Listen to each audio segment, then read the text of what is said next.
Hello, my name is Sean Conley. Some of you may know me, some of you may not. I just want to do a brief introduction about myself and talk a little bit about what we're working on with a team of friends of mine and trying to build this team even more robust.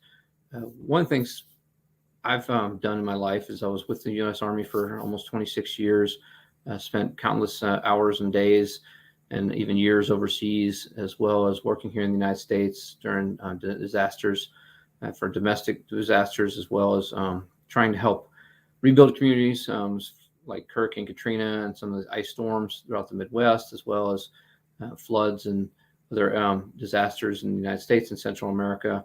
I also spent time overseas in Iraq, Afghanistan, Pakistan, and a little bit of time in Ukraine and Romania and in other parts of Europe, and had a chance to understand a lot more about communities and how communities are shaped.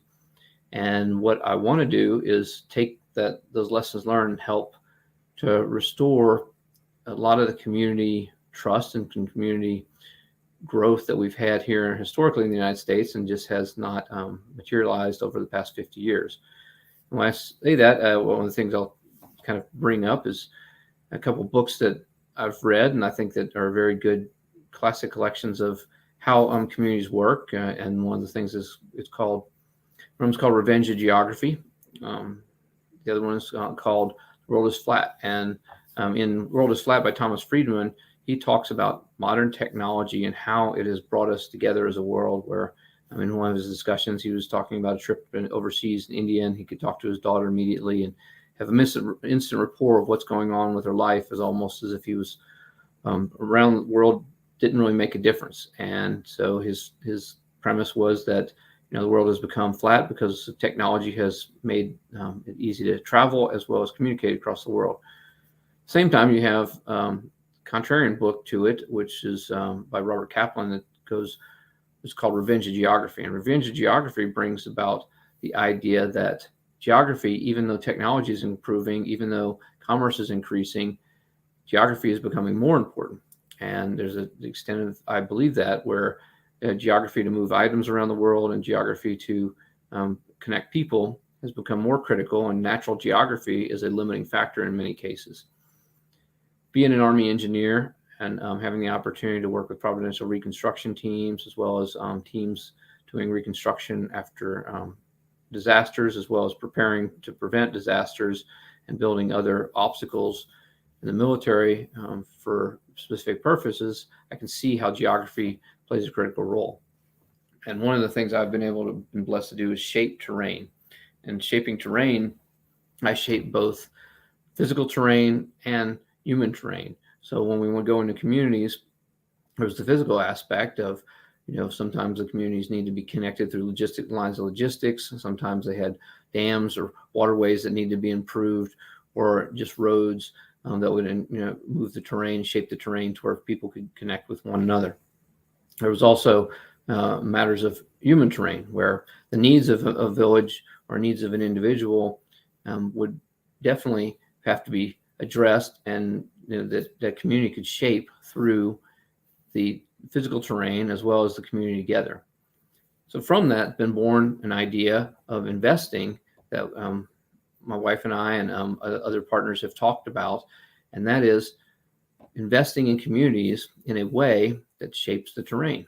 And I say this not in a planned effort, but in more of a capitalist mindset of bringing these ideas of investing into a small community or medium-sized community, and take that community and integrate the technology and the investment tools as well as the geography to shorten logistics lines, shorten lines of communication, and allow people to know their neighbors, get to know the community around them, be able to buy locally, be able to source locally, at the same time take advantage of communications worldwide, take advantage of modern technologies, and be able to build robust communities that are shaped in a way that take advantage of what we have in the modern world, but also what's missing from the way our parents and grandparents grew up, where you knew your neighbors and you were able to support your neighbors and you were able to support one another in communities nearby. The intention is, as we talked about with the pre-residential reconstruction teams, intention is to help these communities be the best that they can possibly be, to provide stability and provide a network of freedom by allowing those in the community to have take the ideas that they have, run with it in with capitalism, with community growth, and allow that network of freedom to bridge across one community over another.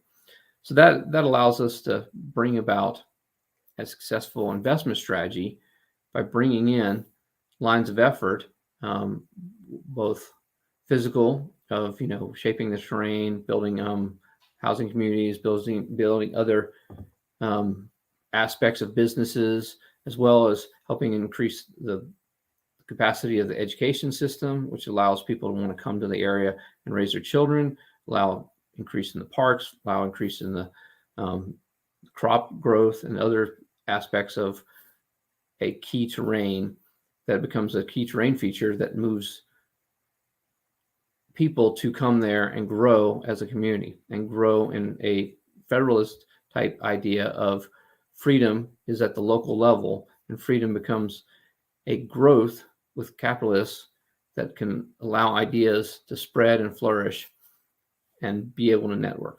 And as we talk about this, it's an investment strategy. And one of the anchors to the investment strategy is what we're working with another couple called resiliency ranches. And these resiliency ranches are farming communities that help allow people to live and enjoy many of the fruits of homesteading, but not many of the burdens of homesteading and being locked into a piece of property 24/7, 365 days a year. And so I'll go into more detail with that later. One of the strategies my wife and I are learning and trying to communicate to others and grow is we need to learn from others. And so one of the things we're planning on doing is putting together some question and answers and allowing people to just get on some podcast type format and just discuss, what do we want to know? My wife and I have questions about homesteading. We have questions about raising kids. We have questions about life in general. We want to get in and start building this community from the technology side. And that's why we're hoping to grab some guests and have some conversations and just really understand different things from different people. And as my wife and I, Allison, are growing a business together, we are trying to learn from other couples who have grown businesses together, as couples have successfully raised children, couples and individuals who have successful businesses.